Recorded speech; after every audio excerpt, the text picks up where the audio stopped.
Minasan, konnichiwa, o genka desu ka? For today's video, samahan niyo po ako sa aking ganap dito sa Japan.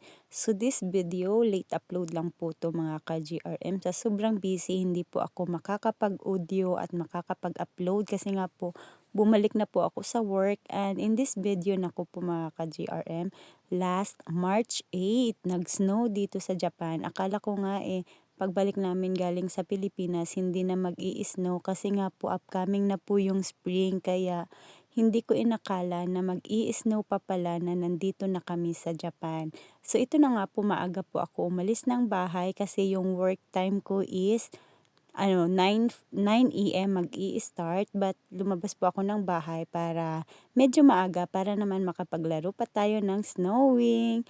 So ayan, pagising ko ng umaga, ito na po yung bumukad sa akin. Marami na pong nakapalibot na mga snow at syempre yung mga daanan is hindi siya na ng snow kasi nga po natutunaw siya dahil nga medyo yung snow, medyo may ulan na kasabay.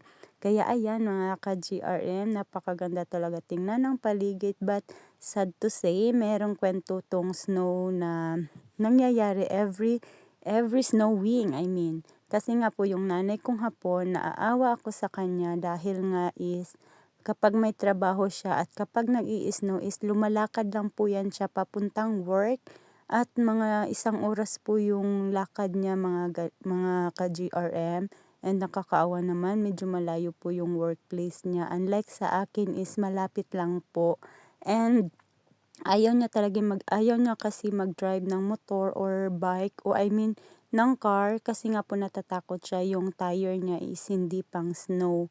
At ito na nga po syempre imot-imot sa tadri nga side kay syempre pangarap ko talaga na maglaro ng snow when I was young. So isa na po to sa mga pangarap ko dito sa Japan kaya ayan aura-aura sa takadali while medyo malate na ko that time at syempre kiat-kiat ra takadali guys. So nag-best nag-best outfit, char lang.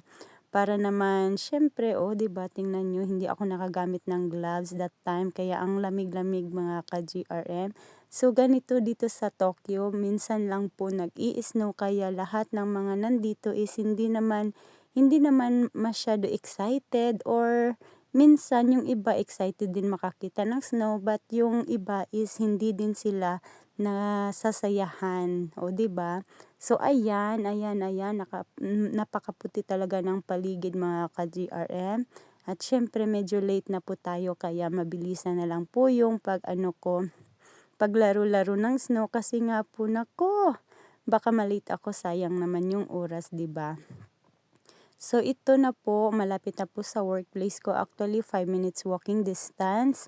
At syempre, pag ganun, alam nyo na hindi tayo dapat malate kasi nga po malapit lang tayo sa bahay. I mean sa workplace ko also. So ayan, tingnan nyo po yung paligid. Nako, nako. Actually, last time nung nasa Pilipinas ako is yung mga kasama ko sa work kasi nag-snow last time na nandun ako sa Pilipinas kaya nagsipag send sila ng mga message or mga pictures na nag-snow daw kaya iniyaya nila ako na bumalik ng Japan, o 'di ba?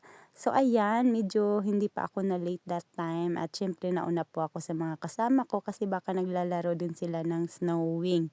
So ayan, I guess hindi na po ako magtatagal kasi nga po marami pa po akong gagawin today dahil nga syempre may pasok na po ako at after ko ng work mga ka-GRM, pag-uwi ko ng bahay, ito na, wala na talagang snow na nagaganap kasi nga po natunaw na siya kasi that time medyo nag-araw or umaraw siya kaya ayan, wala na, natunaw lahat ng snow. So I guess that's all for today's video. Thank you for watching and have a good day.